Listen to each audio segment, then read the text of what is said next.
চাচি ঘটনা কি কোন তো? সব ওই ফকিনের মায়ের লগে আমি আর সংসার করতে চাইতেছি না। ওই ফকিনের মায়ের লগে আপনি যেমনি হোক আমার তালাকের ব্যবস্থা করেন। ওরা যদি আমি তালাক দিয়ে আমার খালাতো বোনের বিয়ে করি, আমি 2 লাখ টাকা যৌতুক পাবো। ওরে হারামি, এই 2 লাখ টাকার লোভে এরকম নিরীহ অসহায় মেয়েটার তুই তালাক দিবি? আচ্ছা ঠিক আছে, তালাকের ব্যবস্থা আমি করতেছি, কিন্তু ওই 2 লাখ টাকা থেকে 50,000 টাকা আমার দিতে হইব। আমার সব 50,000 টাকা বেশি হয়ে যাইতেছে। আপনি যে 20,000 টাকা নগদ রাখেন আর ব্যাপারটা একদম দফারফা করে ফেলান। আচ্ছা ঠিক আছে, আমি দেখতেছি। আয় চুপচাপ থাকবি। কাকা, আপনি আমাদের সবার মুরব্বী, বিচার কার্য শুরু করেন।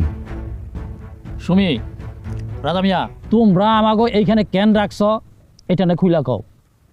সুমি, তোমার কোনো ভয় নাই, নির্ভয়ে বলো এই সবুজের সাথে তোমার কি ঝামেলা? মেম্বার সাহেব, সবুজরে আমি ভালোবাসা বিয়া করছিলাম। ও বিয়ার আগে কইছিল যে ও আমার কাছে কিচ্ছু চায় না, শুধু আমারে পাইলেই হইব। কিন্তু বিয়ার 1 বছর যাইতে না যাইতে ও প্রতি রাতে আমারে অত্যাচার শুরু করে, মারধর করে আমারে। বলে যে আব্বার কাছ থেকে 1 লাখ টাকা আইনা দিতে। আপনারাই কোন, আমার আব্বা তো গরিব মানুষ, 1 লাখ টাকা কোত্থেকে দিব? আর আমার বাপের এত টাকা দেওয়ার সামর্থ্যও নাই। এর জন্য সবুজ আমারে তালাক দিতে চায়।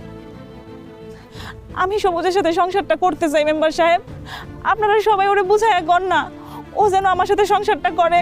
কিরে সবুজ, তোর এত বড় সাহস, যৌতুকের জন্য একটা অসহায় মেয়ের তালাক দিতে চাস? সমস্যা কি তোর, ক? আসসালামু আলাইকুম। মেম্বার সাহেব, ও যা কইতেছে সব মিছা কথা কইতেছে। যৌতুকের টাকার লাগে আমি ওরে তালাক দিতেছি না। সে আমার অগোচরে অডিও ভিডিও কলে এই মতে অনেক পোলাগুলোকে কথা কয় এবং অনেক কয়েকটা পোলার লগে অবৈধ সম্পর্ক আছে। কি কম লজ্জার কথা, আমি তো ওরে কয়েকবার হাতে নাতে ধরছি। এখন আপনি কোন মেম্বার সাহেব, এরকম একটা চরিত্রহীন মায়ের লগে কি আমার সংসার করা উচিত? এর লাগাই আমি ওরে তালাক দিমু, ওর লগে আমি আর সংসার করবো না। আল্লাহর দোহাই লাগি, এই ভরা মজলিসে আপনি এত বড় মিছা কথা কইেন না। আপনারা বিশ্বাস করেন, ও যা যা কইতাছে সবটা মিথ্যা কথা কইতেছে। মেম্বার সাহেব, আমার মাইয়া যা কইতাছে সব সত্য কথা কইতাছে মেম্বার সাহেব। আর এই সবুজ যা কইছে আপনাদের সামনে সব মিথ্যা কথা, সব বানায় কইছে মেম্বার সাহেব। আচ্ছা মেম্বার সাহেব, আপনারাই কোন, আমার মাইয়া কি এত বড় খারাপ কাজ করতে পারে? পারে না। আসলে হয়েছে কি জানেন, এই সবুজ তার খালাতো বোনের বিয়ে করতেছে 2 লাখ টাকা যৌতুক নিয়ে। তার জন্য এই সবুজ আপনাদের সামনে খারাপ কথা আপনাদের সামনে বানায় কইতাছে আমার নাম মাইয়ার নামে বিচার দিতেছে। আমার মাইয়া তো খারাপ মানুষ না মেম্বার সাহেব, আমি তো চিনি আমার মাইয়া রে, আমার মাইয়া তো খারাপ না। চুপ করেন আপনি, আপনার মেয়ের চরিত্র কেমন সেটা খুব ভালো করে জানি। এরকম একটা চরিত্রহীন মেয়ের সাথে একটা ভালো ছেলে কি সংসার করতে পারে? তাই এই বিচারের সিদ্ধান্ত হইতেছে সবুজ সুমিরে তালাক দিয়ে দিব। খবরদার, এরপরে আর কেউ কোনো কথা কইবেন না। কত টাকা ঘুষ খায় রায় দিতেছেন মেম্বার সাহেব? কি বলতেছেন চেয়ারম্যান ম্যাডাম? আমি একজন সৎ নিষ্ঠাবান আদর্শবান মেম্বার, আমি ঘুষ খাবো কেন?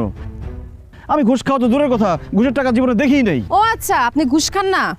শান্ত, পকেট চেক করো।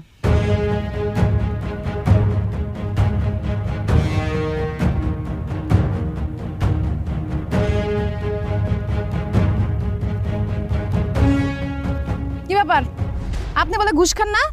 এই টাকা আসলো কই থেকে? আমি একটু আগে ব্যাংকের থেকে টাকাগুলো তুলছি। খবরদার, মিথ্যা কথা বলবেন না। আপনি কোনো ব্যাংক থেকে টাকা তুলেন নাই, এই সবুজ আপনারে ঘুষ হিসেবে এই টাকাটা দিছে। ওই কথা কেন, তুই ঘুষ হিসেবে টাকা দিছস?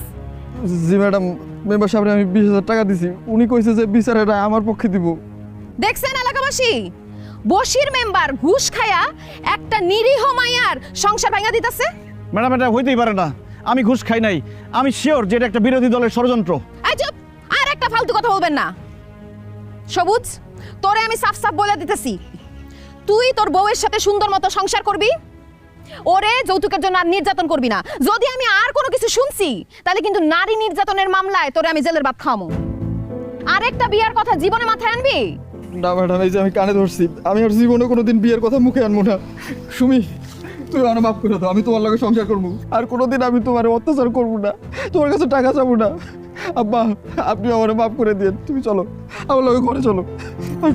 সুমি, নাও টাকাটা রাখো, তোমরা সুখে শান্তিতে সংসার করো, যাও।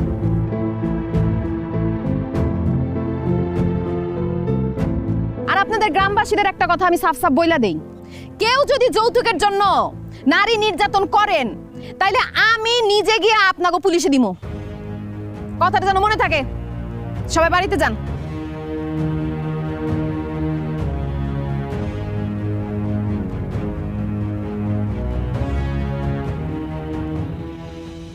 বলেন বশির সাহেব, আপনার কি বিচার করুন? আমার শুধু একা শাস্তি দিলে হবে না ম্যাডাম, এই টাকা বাদে সবার ভাগ আছে এই ঘুষের টাকায়। সেটা আপনি না বললেও আমি জানি। মরিয়ম, তুমিও? তোমারে তো আমি ভালো ভাবছিলাম। সমস্যা নাই, এমপি স্যারের সাথে আমি কথা বলতেছি। এমপি স্যার আইসা তোমাদের সবার বিচার করবে, তোমাদেরকে উচিত শিক্ষা দিবে।